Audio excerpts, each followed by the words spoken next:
What's up, guys? This is Doing the Guy here. Today, I'm going to be doing a review on the Moza R9 and I guess the CSL Fanatec CSL pedals with the load cell as well.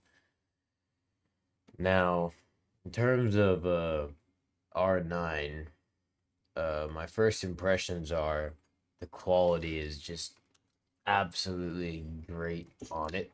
Um, I have the ES wheel rim here. And even for their cheapest rim, the quality is amazing. The quick release is solid metal. The grips feel nice. The shifters don't feel bad. The quick release is snappy and good. In terms of the bass, external quality great. There's no external movement. The only movement here is in my actual wooden sim. And quality all phenomenal. Software, plenty of settings here. Here's my settings I'm using for the Assetto Corsa run we're going to be doing today. And feel free to pause on there. Today we're going to be playing some VR Nordschlife Tours 2. We're going to be driving a GT style car. First things I would like to note are, first of all, the quality of the wheel is great, and I mean, that's really the first impressions. The quality of the wheel is great, and I'm going to be running it with force feedback clip on 8 Newton meters. And then we're doing this car. Holy crap. This car is a little wild. So, my first impressions of the wheel when I got on the wheel were that this wheel actually is really strong. And I think the best thing to like right here, there is some little stones on the road. I can feel literally every single one of those stones, so that detail is quite amazing. But I think the most important thing to note here is that this wheel is just incredibly snappy. I think the highlight of this wheel is that the force feedback is just incredibly snappy, which is really nice to see on a wheel. I need to turn off the inertia forces on the in-game here, because I'm feeling them in VR. But yeah, force feedback incredibly snappy. Definitely a huge positive to this wheel. And even though it is the cheapest one they have, the ES wheel rim is not a bad rim. It does not feel like badly made. Yes, it may be lacking some of the features the more expensive wheels have. But yeah. In terms of pure force, like I said, it's very snappy.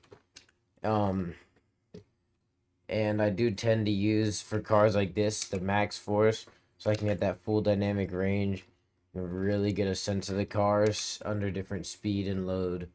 So yeah, in terms of detail, I do seem to feel a lot on the road. Curb details are great. Weight changes are great. Suspension, I'm feeling the suspension pretty good. I'm feeling all the details you want in the direct drive wheel. Um, yeah, compared to the wheel I used to have, it's just a lot more detailed in terms of what the car is actually doing, and just having that pure force is nice as well. This is my first time driving this car, and I'm actually really liking it.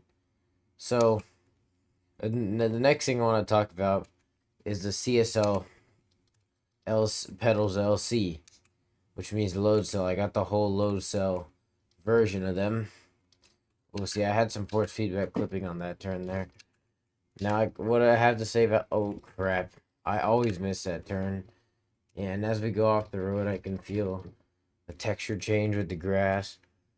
But yeah, pedals wise, CSL load cell pedals compared to my Thrustmaster T3PA pedals, the gas and clutch, well, first of all the pedals just feel much higher quality than what I used to run, which is kind of nice to see, and it is nice to feel. Even though it does have the plastic pedal faces, which I used to have metal pedal faces, they don't have any play in them, and they just feel solid like a real race car should be. Now in terms of the brake, I was a little shocked at the stiffness of the brake at first, but I was also really impressed with the performance. Come on, come on, come on, cut it. Oh, we just wrecked. So essentially, for people coming from like beginner level pedals, the brake's gonna feel like an absolute brick wall trying to press. I'm not even exaggerating.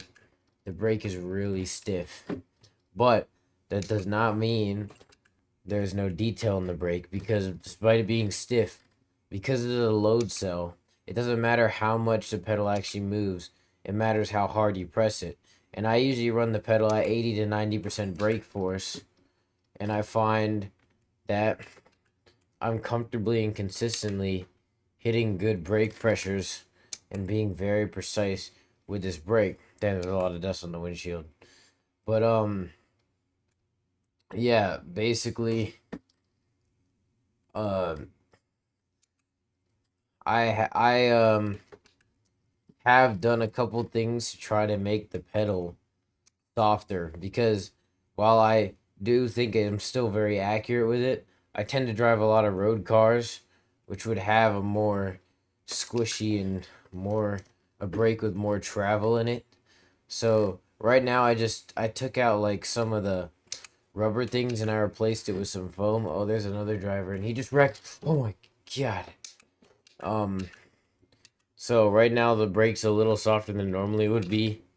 But I'm so far liking the CSL pedals for cars like this. They feel really good. As we go over these big rumble strips here, you'll see how the R9 will really transfer that detail, and I really feel each one of those strips.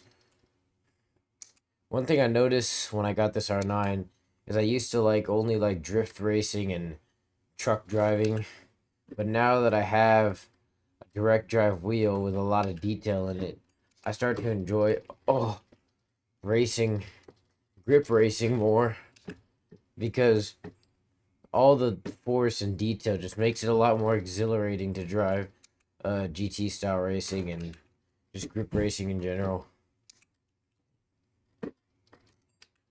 I love the Nurburgring. It's a very unique, very dynamic track, and I've been having a lot of fun driving on it lately. Especially on these online servers, sometimes I get to have some cool battles with people as you race down the track in very different cars. This part of the track right here is a very defined rumble strip that we just went over on the left, and that one, I mean, you can just on the rumble strips, you really feel it. I mean, I really feel the weight change in the suspension of the car. I feel everything with this wheelbase.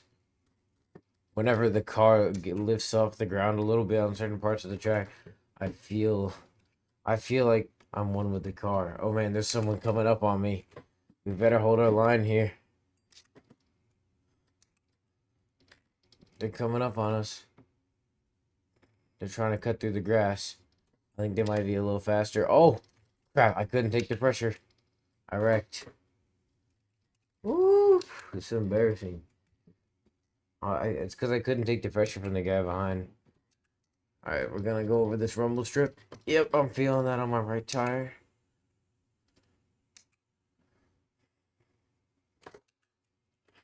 Having a load cell brake, I'll also say, really has upped my grip racing. Now, I know I might not be driving the best today, guys. That is literally just because, first of all, it's super late at night. I'm tired and never driven this car. All that kind of thing. But yeah, as you can see on this road, I'm actually not getting too many oscillations right now. I do have the Assetto Corsa gyro on with 0 damper. Yeah, 7 minutes and 1 second. Oh, fuck. Alright. So, yeah, guys. That's the end of today's review. Those are my opinions of the R9. I'm liking it so far. See you guys in the next one. Bye.